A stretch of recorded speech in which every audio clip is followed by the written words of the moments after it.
Bonne semaine à tous, mesdames et messieurs. Bienvenue dans ce journal sur BSC TV, dont voici le sommaire.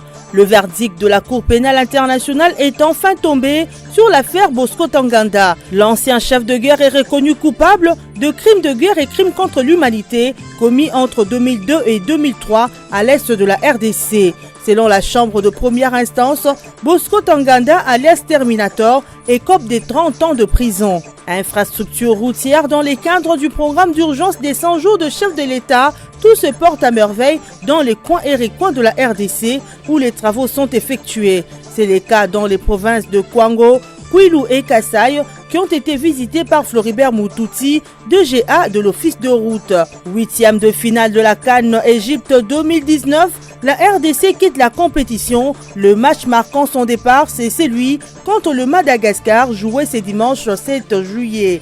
Déçus par cette défaite, les Quinois vilipendent l'arbitrage de ces matchs. Certains vont même à exiger la démission de Florent Ibenge ainsi que de tous les dirigeants de la FECOFA. Encore une fois, bonjour et bienvenue dans ce journal. Moïse Katumbi Chapwe, en sa qualité de coordonnateur de la plateforme Lamuka, a convoqué une réunion dite de clarification via une missive rendue publique le 6 juillet dernier. Moïse Katumbi veut voir autour de lui les membres du présidium de Lamuka pour parler de 3 points essentiels que sont l'évaluation de la situation politique, les calendriers des activités et les perspectives d'avenir ainsi que les divers. Tenant compte de la présence de tous, Katumbi s'est appuyé sur une disposition de la convention de Lamuka selon laquelle le quorum requis pour toute réunion de présidium est fixé à la totalité de membres. Par conséquent, les membres absents peuvent se faire représenter par leurs collaborateurs.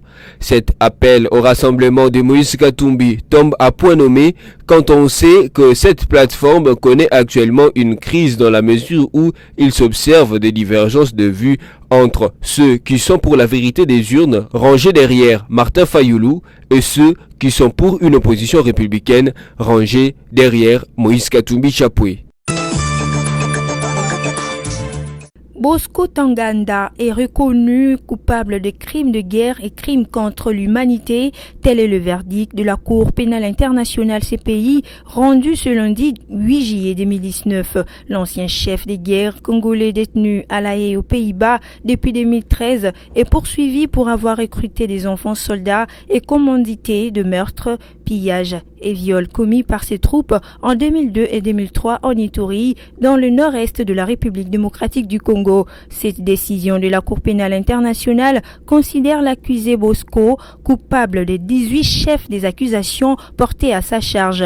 D'après la chambre de première instance, l'ancien chef des guerres surnommé Terminator va purger 30 ans de prison. En attendant la réaction de la chambre d'appel qui pourrait intervenir après des semaines, le coupable poursuit son séjour à La Haye. Pour rappel, Bosco Ntaganda avait combattu avec divers groupes armés et était devenu ensuite un général de l'armée congolaise de 2007 à 2012 et allié du groupe armé le Front patriotique rwandais. Dans ses différentes casquettes citées si haut, il a été impliqué dans des crimes graves dans le nord-est de la RDC. La CPI a lancé un mandat d'arrêt contre lui en 2006, mais il est resté en fuite pendant près de 7 ans avant de se rendre en mars 2013. Son procès a finalement débuté en septembre 2015. Dans le cadre des supervisions des travaux inscrits au programme d'urgence des 100 premiers jours du chef de l'État, Floribert Moutouti, directeur général adjoint de l'Office des routes, a inspecté des travaux exécutés et en cours d'exécution dans 3 provinces, à savoir Kwango, le Kwilu et le Kasai. Mais avant d'aborder la tournée provinciale, la délégation a eu à inspecter à Kinshasa quelques travaux de réparation asphaltique de l'aéroport international d'Ndjili jusqu'au pont scellé, soit 21 km. Mais également les travaux anti-érosifs et la construction des 2 collecteurs à Langa, travaux exécutés par l'Office des routes Kinshasa. À l'étape de la province du Kwango, Floribert Moutouti et sa délégation ont non seulement visité les travaux de suppression des bourbiers et remise en état de praticabilité de la RN16, mais aussi la section Bukangalonzo Popokabaka. Dans la province du Kwilu, précisément dans la ville de Kikwit, la délégation a eu à visiter le site Mayele-Mene où se trouve l'érosion. Ici s'effectuent les travaux de construction d'un collecteur exécuté par l'entreprise Afritech. Floribert Moutouti s'est dit satisfait de l'évolution des travaux à ce site.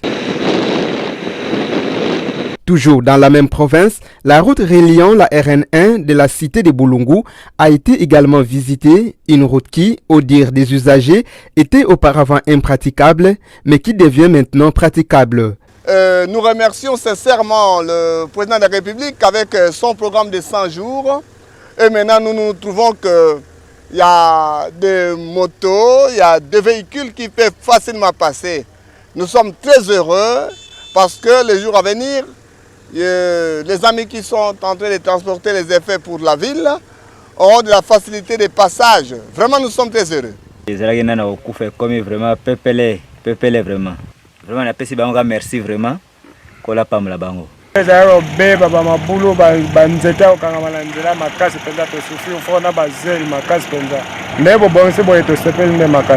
Après la ville de Kikwit dans le Kwilu, Floribert Moutouti et sa délégation ont visité l'axe routier Kikwit-Bachamba, Loange, Louvois, Chikapa et Kamwesha. Il a été observé plusieurs dégradations sur la RN1 qui nécessitent les réparations avant les pluies. Toutefois, ce tronçon de PK 584 au PK 610 devra être reconstruit. Notons que le DGA Floribert Moutouti a enfin visité les tronçons Chikapa, Kamonia, Kamako, long de 165 km, dont les travaux prévus sur 85 km entrent dans le cadre des travaux d'urgence des 100 jours du chef de l'État. Rentrée scolaire édition 2019-2020, le collège internat Monseigneur Bréziac s'apprête à offrir aux élèves congolais un bon cadre pour des études bien faites. Surpris le samedi 6 juillet par les reporters de BCTV, le préfet recteur de ce collège internat catholique, le père Apollinaire Kakanda Manjolo de la Société des missions africaines ESMA, en train de préparer le test d'admission pour les élèves, a donné la différence entre son école et d'autres de Kinshasa. L'internat fonctionne comme tout autre internat, mais ici ça marque la différence parce que nous sommes une école qui a l'internat fermé, c'est-à-dire dès que l'enfant arrive ici en septembre, c'est pour entrer à la maison pendant les vacances de Noël. Les week-ends, il n'y a pas, l'enfant reste avec nous, il n'y a pas à aller à la maison, sauf en cas de maladie ou un parent qui veut son enfant pour une manifestation à la maison. Sinon, nous sommes ici avec les enfants, dans ces milieux urbano-rural de Njili Brasserie. À quoi pouvaient s'attendre les parents en faisant inscrire leurs enfants à ces collèges internats? Ici, d'abord pour la formation, nous avons un corps professoral de qualité. Tous les administratifs sont qualifiés et les enfants profitent bien de la formation qui est transmise ici au collège internat Monseigneur Bréziac. Comme c'est la fin de l'année, aujourd'hui nous sommes le 6 juillet, c'est le jour du premier test d'admission des nouveaux élèves. Donc nous invitons les parents à envoyer les enfants au collège internat Monseigneur Bréziac pour une formation intégrale, une formation qui pourra bien sûr préparer leur lendemain, parce que nous, les Congo, a besoin des hommes, des cadres bien formés pour son développement. Le père Apollinaire Kakanda, préfet recteur du collège Monseigneur Bréziac, situe son collège à ceux de parents qui veulent bien inscrire leurs enfants. Alors pour les parents qui sont au centre-ville, c'est facile d'arriver ici. Il suffit d'arriver au quartier 1. Vous prenez la route Sekomaf, vous arrivez au quartier 6, Njili. Vous longez la rivière Njili jusqu'à Njili Brasserie, le quartier. Et vous montez, vous traversez encore la Njili, c'est-à-dire la rivière Njili. Et vous verrez qu'il y a des panneaux écrits partout, collège internat Monseigneur Bréziac.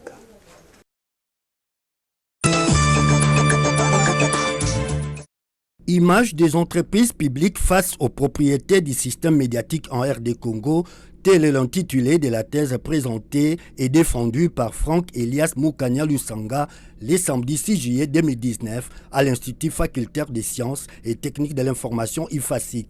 Pendant une vingtaine de minutes, les récipiendaires s'est donné l'exercice d'exposer son travail. De prime abord, il a indiqué que son étude s'est inscrite dans les champs de la communication, dont la vocation traditionnelle est de construire l'image positive des institutions auprès des différentes parties prenantes. C'est un fruit d'un héritage scientifique, Nous nous réclamons de l'héritage de Michel Bakhti, de Jules Marion et de Moukeli notamment.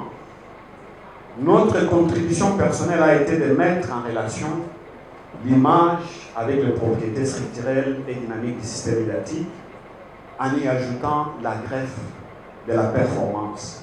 L'exposé a été suivi d'un jeu de questions et réponses entre le membre du jury et les récipiendaires. Juste après cet exercice, les membres du jury se sont retirés un moment, puis ils ont regagné leur place pour déclarer que le doctorant a réussi avec la mention « grande distinction ». L'épreuve doctorale a examiné la thèse présentée par le candidat Moukania Lusanga Franck en vue de l'obtention du grade de docteur en sciences et techniques de l'information. Après débat contradictoire entre les candidats et chacun des membres du jury, et après délibération à huis clos, le jury a pris la décision suivante. Moukania Lusanga Franck a réussi à l'ensemble de l'épreuve avec la mention grande distinction. L'intéressé n'a pas manqué de dire un mot quelques minutes après sa brillante soutenance publique. Je remercie vivement le révérend Père Raymond Berger, le Père Michel Ekonzo, qui a été de tout temps avec moi et qui m'a permis de vivre cette épreuve avec une spiritualité qui a constitué pour moi un réconfort. Parmi l'assistance, Jimmy Mukendi a livré ses impressions quant à la thèse du jour. Je félicite d'abord le professeur ou bien le doctorant Moukania pour sa thèse de grande qualité parce que on doit se le dire, il y a de sérieux problèmes de perception des entreprises publiques liés à leur présentation dans le média.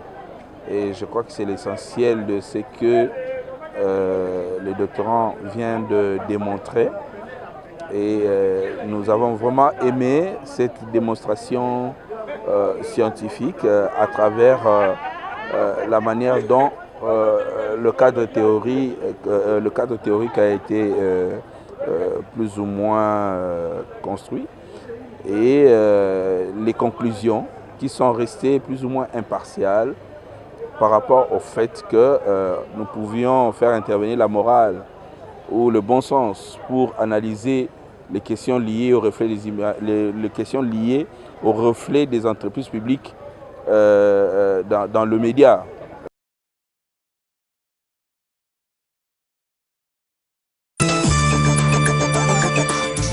Les Léopards de la RDC quittent la CAN Égypte 2019 après leur défaite au tir au but face au Barea du Madagascar en huitième de finale de la CAN Égypte 2019 par 2 tirs contre 4 après les nuls de 2 buts partout après les prolongations le dimanche 7 juillet 2019 au stade d'Alessandrie en Égypte. Alors que tous les Congolais espéraient une qualification de leur équipe eu égard à leur grande prestation face aux Warriors du Zimbabwe, match remporté par les Congolais 4-0, la victoire de leur 11 national n'est pas arrivée. Ce lundi à Kinshasa, les Kinois rencontrés vilipendent l'arbitrage qui a tué les Léopards. Nous avons contesté en Makassi du fait que d'abord, le président a fait Aza Malgache. Le président Lissousou na bango ayaki, Koteri ezalaki, wana tokotika kolobangote. C'est-à-dire, Koteri moko ezalaki vis-à-vis na 2 ou à 3 penalty na biso oyo esengela ito profiter nango pona ko éliminer ba Malgache wana. Mais lokola baliaki déjà mbongo, soit basalaki déjà Koteri na bango parce que CAF entièrement eza soupçonné na corruption. Oh ya biso ya lobi to moni que corruption ezalaki vis-à-vis na occasion to zalaki nango ya ba penalty na biso oyo arbitre aratisaki biso.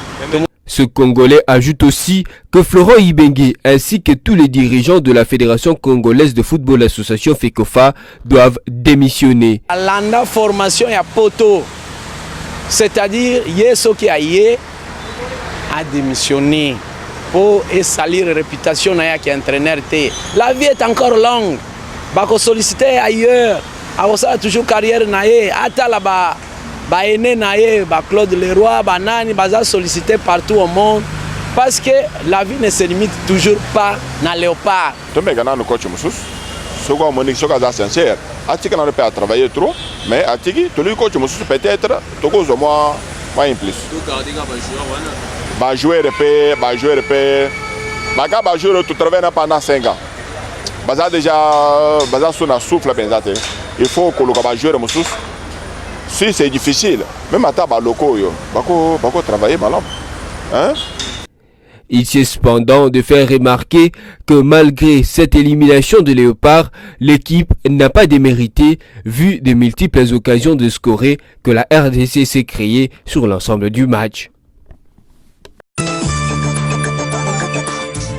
Ainsi s'achève cette édition d'information. Avant de vous quitter, voici le rappel de titre. Le verdict de la Cour pénale internationale est enfin tombé sur l'affaire Bosco Ntaganda. L'ancien chef de guerre est reconnu coupable de crimes de guerre et crimes contre l'humanité commis entre 2002 et 2003 à l'est de la RDC. Selon la chambre de première instance, Bosco Ntaganda, alias Terminator, écope des 30 ans de prison. Infrastructure routière dans les cadres du programme d'urgence des 100 jours de chef de l'État, tout se porte à merveille dans les coins et recoins de la RDC où les travaux sont effectués. C'est le cas dans les provinces de Kwango, Kwilu et Kasaï qui ont été visités par Floribert Moutouti, DGA de l'Office de route. 8e de finale de la CAN Égypte 2019, la RDC quitte la compétition. Le match marquant son départ, c'est celui contre le Madagascar joué ce dimanche 7 juillet.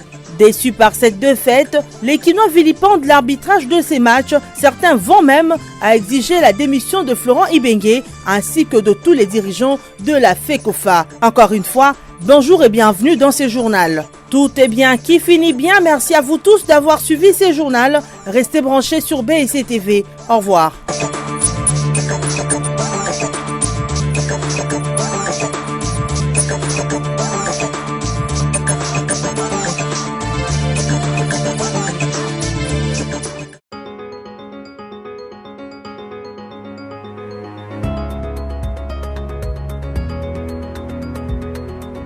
Mesdames, Messieurs, bienvenue à la revue de presse de ce jour que nous ouvrons avec Forum des As qui note en grand titre déplorant l'invalidation de leurs 7 députés nationaux et d'un sénateur. Le mouvement social et l'Alliance démocratique exigent la restructuration de la haute cour. Les arrêts des proclamations des résultats définitifs des élections législatives nationales et sénatoriales sont loin de faire l'unanimité au sein de la classe politique.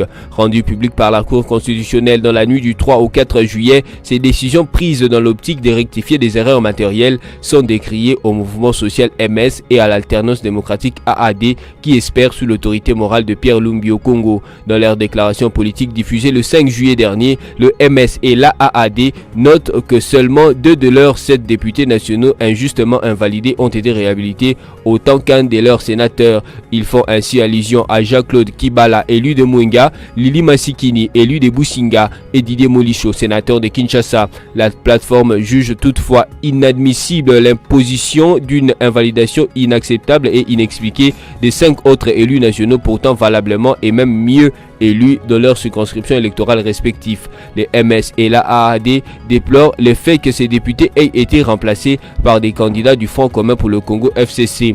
Poursuivons cette revue de presse avec les sites d'actualité Congo Virtuel qui écrit RDC, le FPI finance l'IITA pour la promotion de l'aquaculture.